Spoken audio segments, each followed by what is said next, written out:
આમાં પર આજે આપણે ચર્ચા કરવાના છીએ ફિનો પેમેન્ટ્સ બેંકના CFO કેતન મર્ચન્ટ આપણી સાથે જોડાઈ રહ્યા છે. નંબર્સ જોઈ લો તમે સૌથી પહેલાં તો ડેફિનેટલી તમને સરસ ગ્રોથ ફરી એકવાર આવતો જોવા મળશે. નફાના માર્જિન્સના બધાના આંકડાઓ જુઓ, સરસ ગ્રોથ બતાવી રહ્યા છે. બધું વાતચીત કરીએ કેતનજી આપણી સાથે. કેતનજી સ્વાગત છે. સૌથી પહેલાં તો ગુડ આફ્ટરનૂન. નંબર્સ ફરી એકવાર ગ્રોથ બતાવી રહ્યા છે અને સરસ એક્શન સાથે આપણે જોયું કે સ્પેન્ડ્સ જે લોકોના ડેબિટ કાર્ડના પણ જુઓ તમે, સ્પેન્ડ્સ વધી રહ્યા છે.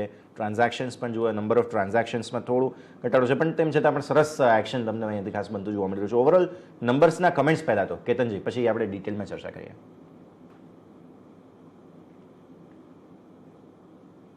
સર અનમ્યુટ કરવું પડશે આઈ ગેસ. ગુડ આફ્ટરનૂન યશ. તમે બરાબર કીધું કે અમારા રિઝલ્ટ બહુ સ્ટ્રોંગ આવ્યા છે. અમારા YOY ગ્રોથ રેવન્યુમાં 25% છે અને ઈચ ઇબિટામાં 71% અને પેટમાં 75% અમે લોકોએ ગ્રોથ આપ્યું છે. એમાં આપણે સમજશું કે કયા ગ્રોથ ડ્રાઈવર્સ છે. આપણે ગ્રોથ ડ્રાઈવર્સ કહીએ ને તો બે મેઇન પ્રોડક્ટ્સ અમારા જે ગ્રોથ ડ્રાઈવર્સ છે એ છે કાસા અને CMS.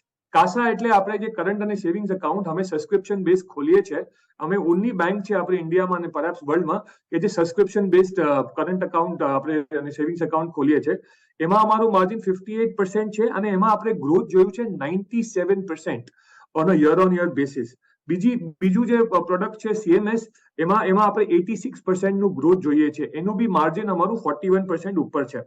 એટલે અમે લોકોએ હાઈ માર્જિન પ્રોડક્ટ્સ પર ફોકસ કર્યું છે. તમને ખબર છે કે અમારું જે નેટવર્ક છે એ નેટવર્ક બી અમારું 51% ગ્રો થયું છે યર ઓન યર બેસિસ पे. તો આ બધી વસ્તુઓ અમારા સ્ટ્રોંગ રિઝલ્ટ. અને second aspect which is going good અમારા માટે ઇઝ કોસ્ટ કંટ્રોલ.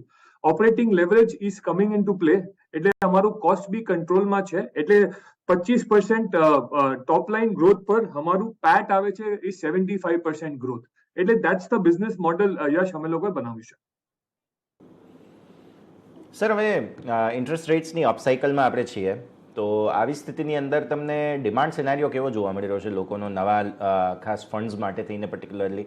અને તમને લાગે છે કે આનાથી કોઈ સેન્ટિમેન્ટલ ઇફેક્ટ થશે? બિકોઝ ઓલરેડી આપણે એક મોટા રેટ હાઇકમાં હતા, ત્યાંથી ઘટાડો આવ્યો છે અને પછી હવે થોડો ફરી એકવાર વધારો આવી રહ્યો છે. સો મેજર જે કહેવાય કે મોંઘા રેટ્સની અંદર પણ લોકોને જીવતા આવડે છે અને ત્યારબાદ અત્યારે ફરી એકવાર રેટ્સ વધવા લાગ્યા છે. આ સેન્ટિમેન્ટને કઈ રીતે સમજો છો તમે?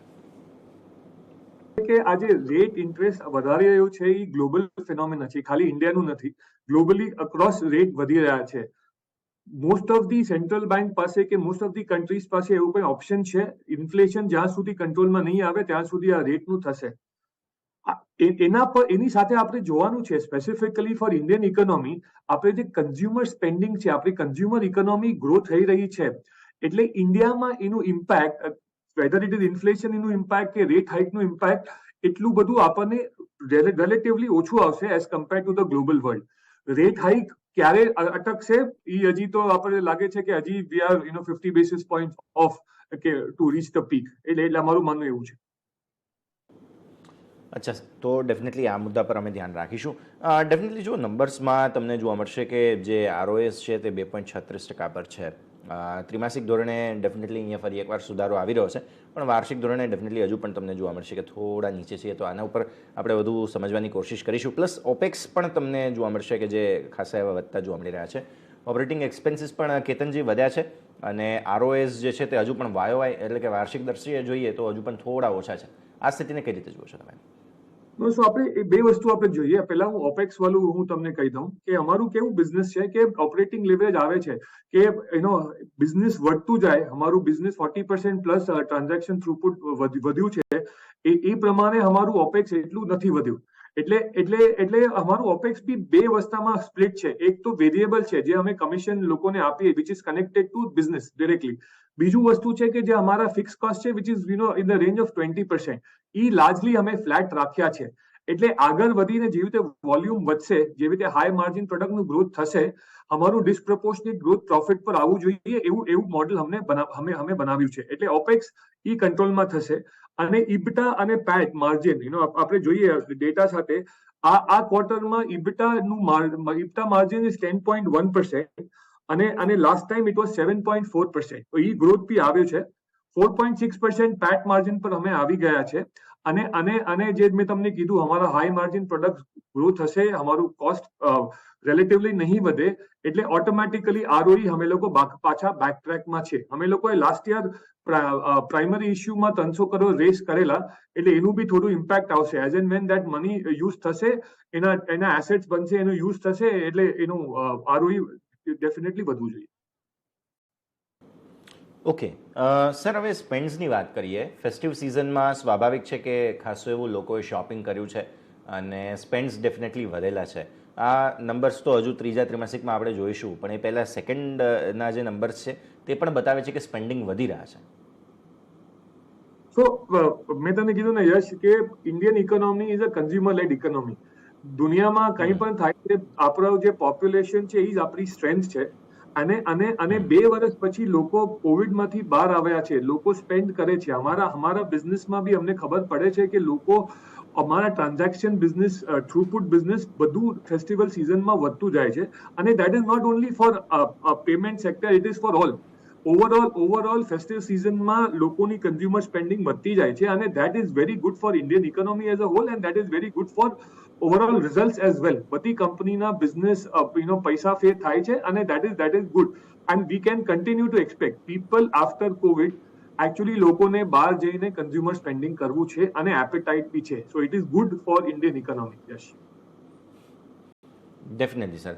અચ્છા, હવે આપણે જોઈ રહ્યા છીએ અનટેપ્ડ માર્કેટ ઘણું છે આપણી પાસે, અને અત્યારે જે પીઓએસ આ તે બધા જે સિસ્ટમ્સ છે એનાથી આગળ નેક્સ્ટ જો આપણે વાત કરીએ તો હજુ પણ એવા રૂરલ એરિયા જુઓ કે સેમી અર્બન એરિયા જુઓ, એ જગ્યાઓ પણ ઘણી બાકી બચી છે આપણી પાસે. તો કેતનજી, હવે એ દિશામાં કઈ રીતે ફીનો આગળ વધતું જોવા મળશે? It's a very good point. જે આપણે અનટેપ કહીએ કે જે આપણે સેમી અર્બન, જે રૂરલ કહીએ, ફીનોના 12.2 લાખ પોઈન્ટ છે. એમાંથી મેજોરિટી ઓફ અમારા પોઈન્ટ, અમારું 75% પ્લસ બિઝનેસ આપણા ટિયર 3 ટિયર 4 સિટી અને કે રૂરલમાંથી આવે છે. તો અમારું માનવું એવું છે કે અમારું ટાર્ગેટ ઓડિયન્સ બી અમે લાર્જલી ઈ જ લોકોને પકડીએ છીએ, અને ત્યાં જે ગ્રોથ આપી રહ્યું છે ઇઝ અ ફિનોમિનલ ગ્રોથ. અને ફોર બેન્કિંગ સર્વિસીસ અમે જે સુવિધા આપીએ છીએ, નેબરિંગ શોપમાં, કિરાના શોપમાં આપણે બધું બેન્કિંગ કરી શકીએ, એની એક્સેપ્ટન્સ બી લોકોએ કરી છે. કોવિડે આખું પર્સપેક્ટિવ ચેન્જ કરી નાખ્યું છે કે બેંકમાં જવાની જરૂર નથી, ડિજિટલ કરો, નેબરિંગ શોપમાં કરો, બીસી પોઈન્ટ કરો. તો અમારું માનવું એવું છે કે હવે અમે એકદમ સ્વીટ સ્પોટ છીએ. અમારું નેટવર્ક છે, અમારું ઇન્ફ્રાસ્ટ્રક્ચર ડિજિટલ છે, અને અહીંયાથી વી આર એક્સપેક્ટિંગ કે we will be providing more services to people in rural areas. Okay, definitely. તો આ મુદ્દાઓ છે કે જેને ધ્યાનમાં રાખીશું. અને કેતનજી, આગળ માટે થઈને માર્જિન્સનું કોઈ અગર ટ્રેન્ડ લાઇન તમે સમજાવી શકો તો, બીકોઝ કે અપસાઇકલમાં છીએ આપણે, તો કોઈ એવા તમને મેજર લાગે છે કે જરૂર પડશે અહીંયાથી ચેન્જીસ લાવવાની? કઈ રીતે જુઓ છો આને?